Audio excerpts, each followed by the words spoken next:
For more than 1,000 years, the crossbow saw very little in the way of evolving. However, today's crossbows have seen an explosion in technologies and variations. New types of construction materials are giving manufacturers more options. This gives them the ability to construct crossbow architectures that were simply not possible until lately. That is why this tutorial is on the various types of crossbows that are available these days.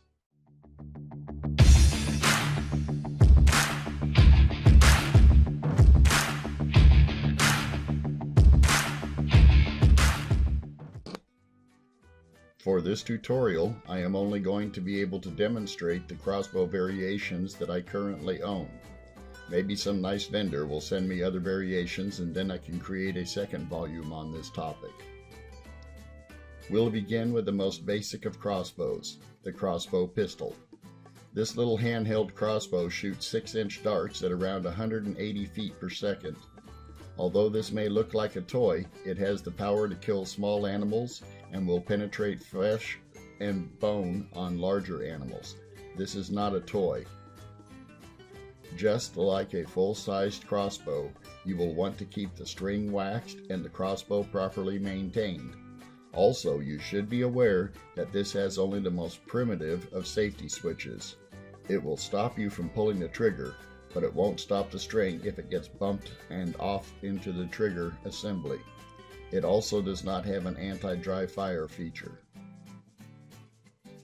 As you can see, the recurve style of crossbow has that traditional crossbow look, basically a bow on the end of a rifle stock. When sizing up a recurve crossbow, keep in mind that there is a couple thousand years of research behind its design. Today's modern recurve crossbow is made out of advanced materials that allow them to store considerably more energy than their predecessors. The recurve crossbow has some nice features that include the ability to change the string out in the field and an uncomplicated design. I have seen recurve crossbows with as little as a 95-pound draw weight and as high as a 200-pound draw weight. In all fairness to recurve crossbow owners, I want to point out that this particular model that I am demonstrating is on the lowest end of the recurve crossbow spectrum.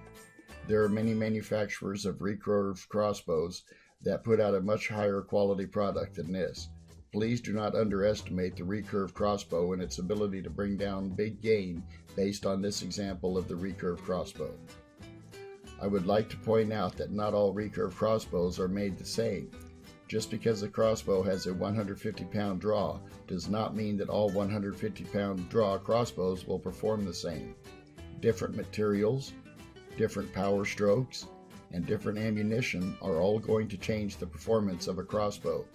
The same is true regardless of whatever poundage the crossbow is using.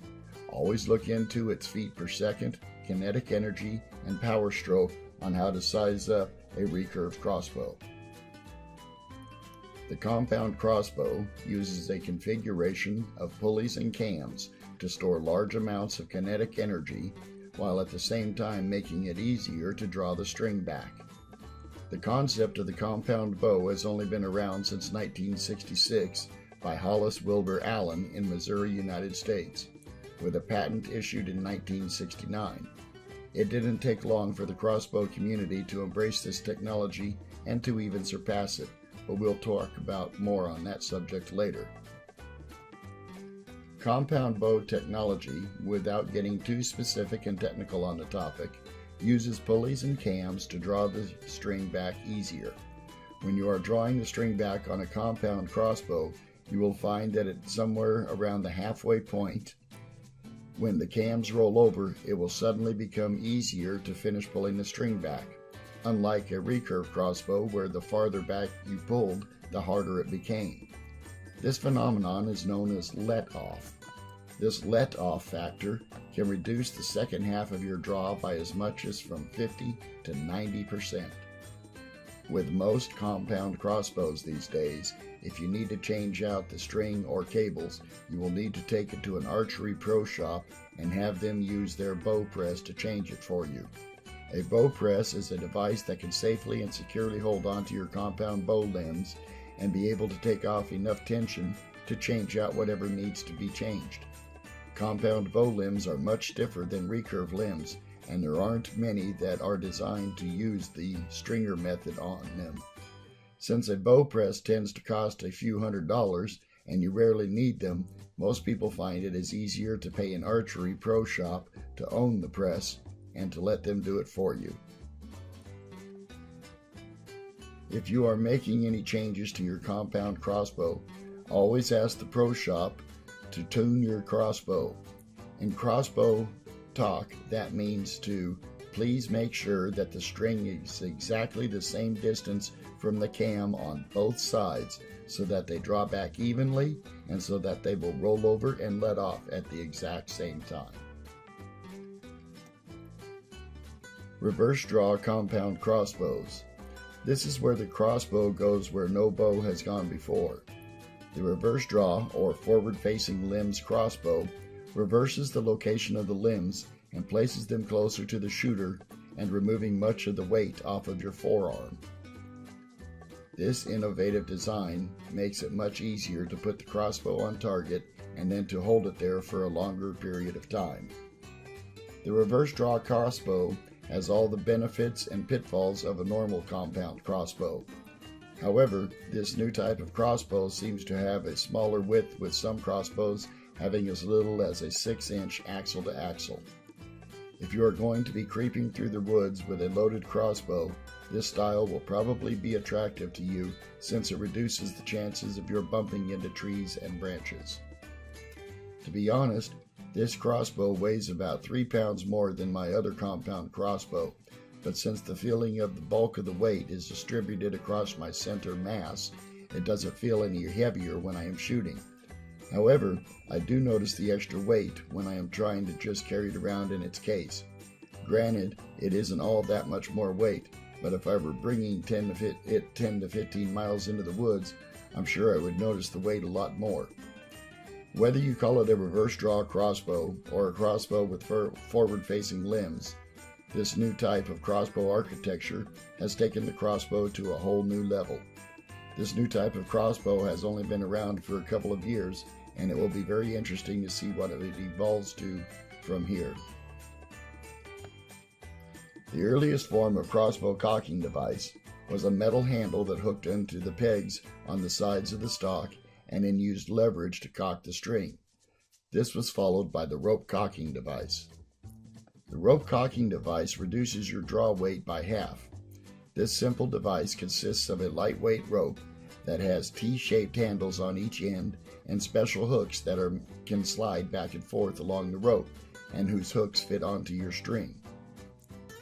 How it works is that you put the middle of the rope cocking device at the back of your crossbow, leaning over so that the ends of the rope fall all the way down towards the string. At this point, you hook onto the string with the special hooks. You now grab the handles of the rope cocking device and you hold one in each hand and basically just stand up, bringing the rope handles with you. Make sure the safety is now in the safe position and remove the rope cocking device. Your crossbow is now cocked, and if you kept both of the rope cocking device's hooks at an equal distance from the stock throughout the draw, then you should also now have a crossbow with an equal amount of tension on each of the limbs.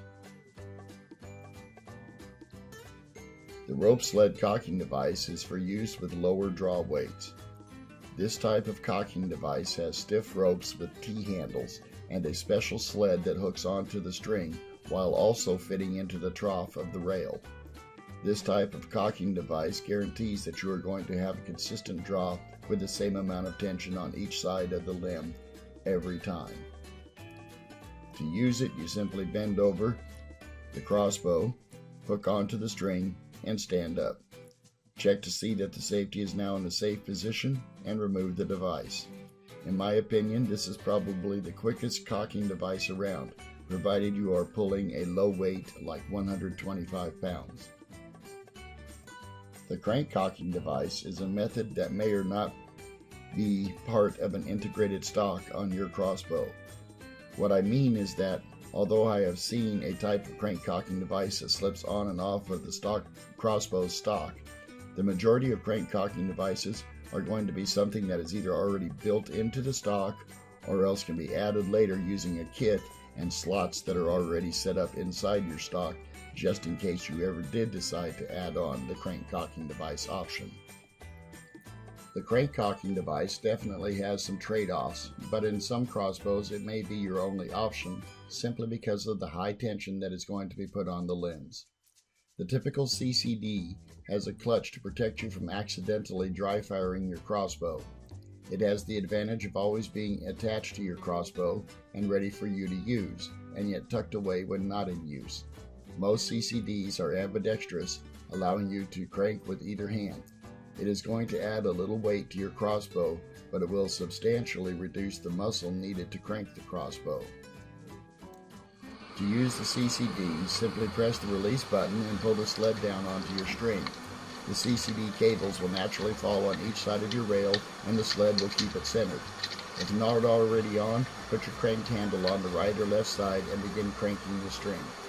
If you are in the default condition where the clutch is enabled, you are going to hear a fairly loud clicking sound. This clicking sound is the CCD locking itself into small increments of your draw. Make sure that you are definitely hearing the clicking noise, and if so, try letting go of the crank handle. Even though the string is only partially cocked, our CCD prevents it from snapping back down, causing a dry fire. Finish drawing the string back until it is cocked and you hear the trigger mechanism click to indicate that the string is secured.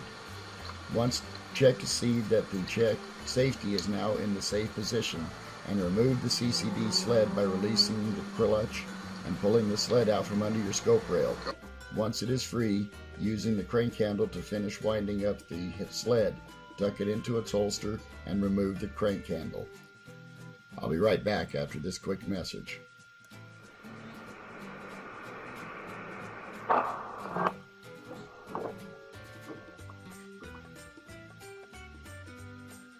In summary, I've shown you the types of crossbows that I have, and we have learned about the differences of each. However, there are several other types of crossbows that I do not own and was not able to show you. These include the vertical crossbow, the takedown crossbow, the air-propelled crossbow. If I'm ever able to lay my hands on these, I will create a sequel to this tutorial. Please be sure to give this video a thumbs up and help me score a hit. Also, subscribe to this channel for additional lessons on crossbows. Please leave your comments below and I will try to reply as soon as possible. Thank you for watching and enjoy your crossbow.